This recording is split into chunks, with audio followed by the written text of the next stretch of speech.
Good evening. Welcome to another edition of Dwayne Allen Guitar Concepts. I'm back. It's been a while, but here I am again. Missed you guys. Hope you're all doing well. Hope you're practicing the things that I've given you in the past. I've given a lot of stuff out. It might take you a few years to get all of it if you were inclined to do so. I'm going to do another lesson today in the advanced category. It's the most fun and that's where I get the most views. So let's keep going in that direction.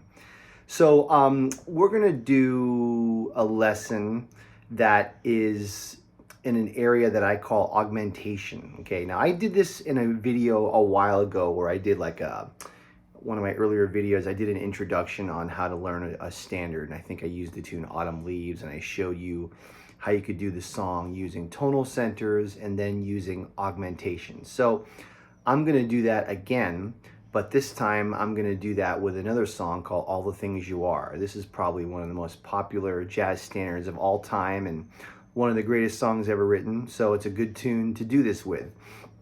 And so what does augmentation mean? So basically, like many standards, All the Things You Are has a lot of chord changes. So if you know the song, which you should know the song, I'm doing it in the key of A flat, the version that's in the real book. So if you don't know the tune, I would learn the song, learn the chord changes, learn the melody, okay? So if you were going to play the song, it has a lot of chord changes, one per bar. So you have F minor 7, B flat minor 7, E flat dominant, A flat major, D flat. Okay, so, and on and on. Those are like the first 8 bars, which is pretty much all I'm going to use for today. So anyway, when you're a jazz musician improvising over a tune like that, a lot of times there's a lot of different ways to approach, but one of the main ways is that you approach each individual chord using chord tones. So for instance, like when you're soloing, you're kind of doing the arpeggios of each chord. You're doing more than that, but that's kind of like the main focus. So if I was going to solo the song using traditional way, I'm going to put it in my looper, okay? F minor 7, B flat minor 7, E flat dominant, A flat major, D flat major 7, G dominant, C major 7. Okay, so I'm going to solo and I'm going to use mostly arpeggios, which is how a lot of musicians approach a standard, right? You'll do scale tones too, but it's going to mostly focus on arpeggio tones.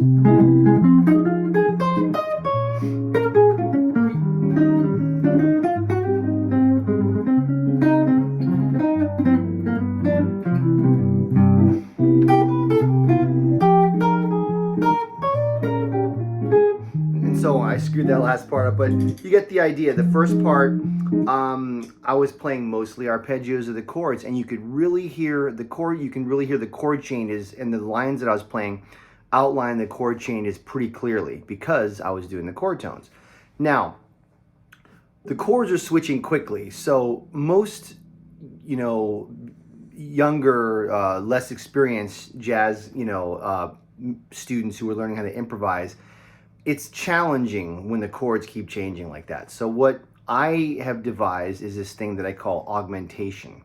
And that's where you take each chord and you augment it by 4 measures. So like you take a looper or a recorder or whatever it is that you have, and you record each chord of the song, but you do 4 bars of it. So what this does is it gives you more time to explore each chord, okay? So I'm going to show you that in a moment. But so if you want to do all of these things that I'm talking about well and at a high level, you definitely need to have a good knowledge of arpeggios and scales of all the different types, minor 7s, dominant 7s, and the modes and all that. That's why I put this lesson in the advanced category. So if you don't know all those things, this might be a little over your head. But assuming you know how to play all kinds of forms of minor 7 arpeggios and dominant 7 arpeggios and major 7, you should be fine to do this.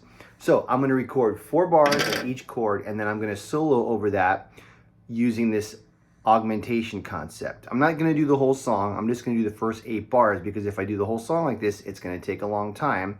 I just want you guys to get used to the concept, okay? So I'm going to put the looper going. F minor 7.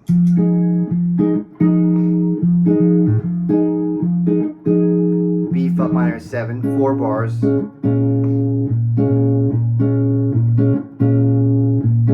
flat dominant, A flat major 7, D flat major 7,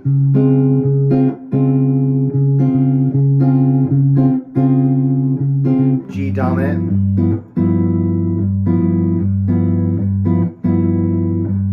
now this C is 2 bars in the song, so it's going to be 8 bars now.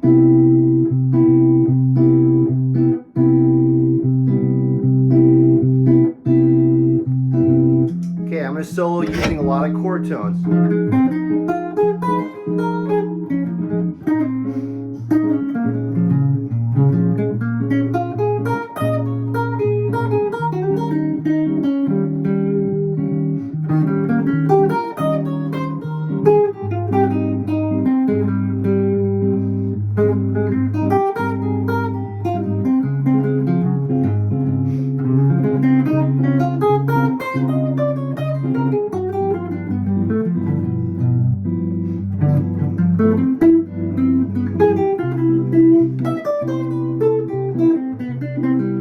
See what I'm doing there? I'm playing mostly arpeggios, some scales. I'll do it again and I'll call out the chords. This really gives you time to think. F minor.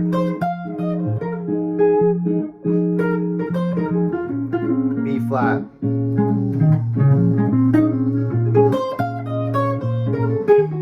E flat dominant. A flat major 7.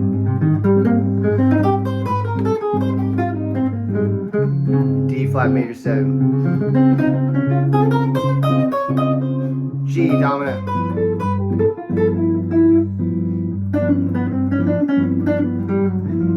C major 7.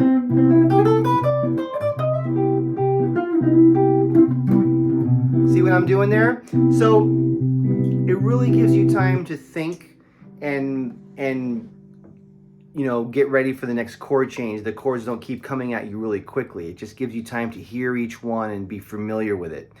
And what you want to do is you want to do this with the entire song. So you take all of your chords of the song, you do 4 bars per chord. Some of the chords in the song actually go for 2 measures, so then you end up doing 8 measures for that. So you're just basically taking every measure of the song and timesing it times 4, okay? It'll take you a while to get through the whole thing. So you want to work out all the arpeggios and scales first so that you know where they're at. Then when you go to improvise over it, it's going to be easier. So you do that for a while, you get comfortable at that. Okay, this is once again what I call augmentation. Now you do it again now, but we're going to do 2 bars per chord. So the chords are going to come at you a little faster, but you should be more comfortable and you should be ready for it by now. Okay, so I'm going to do it 2 augmentation by 2 bars per chord. Okay, here we go. 1, 2, ready, go.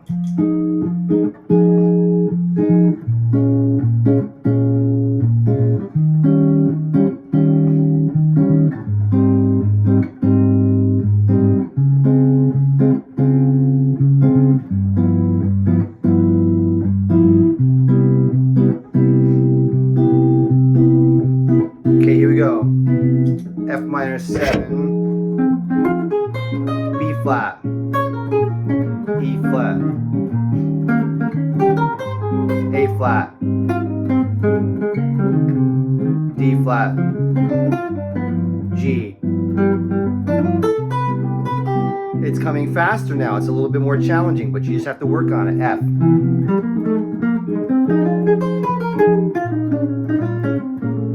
B flat, E flat, A flat, D flat, C major. Got the idea. So I do 2 bars. So you do the entire song where you're doing 2 bars per chord, okay? This might take, you know, a week or 2 with the 4 bars per chord, then a week or 2 with the 2 bars per chord. But once you get that going, then you're ready to do it in real time. That's where you're playing the song as written, one chord per bar, and you're switching faster. But what you do is you just do it slower. So I'm going to play the first 8 bars slowly, and I still have a little bit less time, but I'm prepared for it because I did these other things to get me ready for it. So we're gonna do a slower tempo. 1, 2, ready, go. B flat minor 7, E flat dominant, A flat major 7, D flat major 7, G dominant, C major 7, back to F, B flat,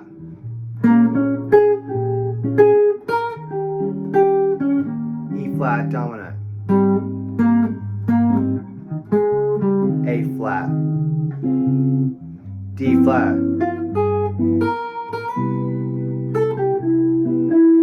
Okay, you got the idea? Now I want to point something out. So if you could tell, I played a little simpler there.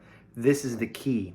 So when you have all these arpeggios worked out, don't feel like you have to use the whole arpeggio.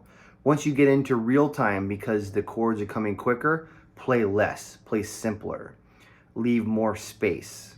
So what I'm gonna do, I'm gonna play a solo for you guys now, and I'm gonna play chord tones again, but I'm gonna play very simple and very sparse. And a lot of times when you're on one chord tone and then the chord switches, that chord tone might be in the next chord as well. We call that a common tone.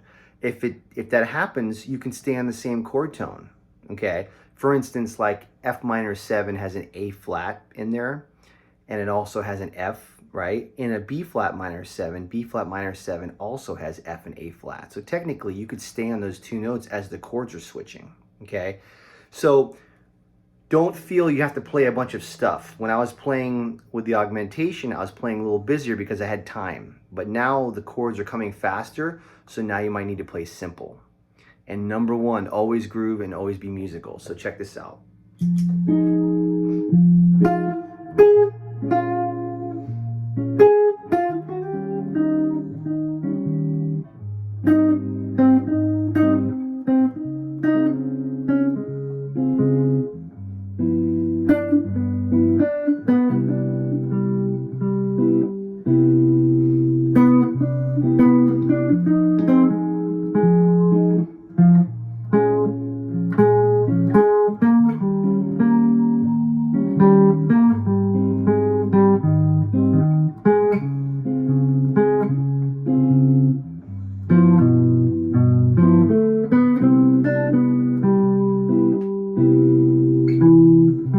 See how simple I played? I was playing very sparse, very few notes, but it was all chord tones. You can play the whole song that way too, slowly, simple. Then you can, make it a little busier, use some more of the arpeggios the best you can, then you start bringing the tempo up. This is a great way to approach jazz standards, okay? Where you have a song where the chords keep coming at you. Certain songs, like a lot of Coltrane tunes, like Giant Steps or Moment's Notice or Countdown or something like that. These are all songs that are very challenging and hard, and even the most advanced jazz musicians, find it challenging. You can approach it like this and you can learn it. You can learn Giant Steps, you can learn Countdown, but you got to take your time. You got to do the augmentation thing. 4 bars per chord, each chord. Then you do it down to 2. Then you do it in real time with sparsity and simplicity, and then you build up the tempo.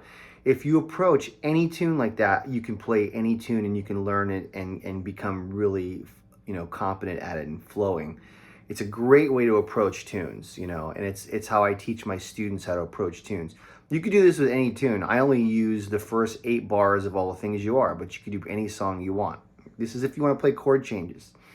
You also can learn the song doing tonal centers, which is a whole other thing. We could talk about that. But this is just talking about the augmentation thing, which I think is a great way to approach tunes. And I don't see a lot of teachers doing this. I'm sure they're out there, but I just haven't seen it. It's something that I kind of came up with on my own, just because when I was younger, these songs were so damn hard. I'm like, how am I going to get fast at these changes? And this is how I figured out how to do it. And it really works for me and it works for my students. So you should give it a shot. I think it's a really good way to approach a tune.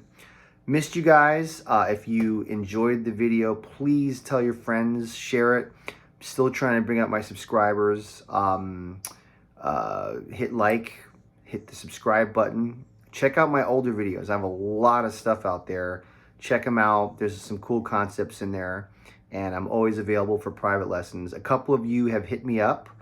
I'm really enjoying it. I have a great new student from Switzerland and one from Arizona. So it's really fun. I love doing the online thing. So hit me up if you want lessons. I can help you way more if I can hear you play and make suggestions and things like that. So hope you enjoyed the video. I'm looking forward to seeing you guys soon. Have a great night.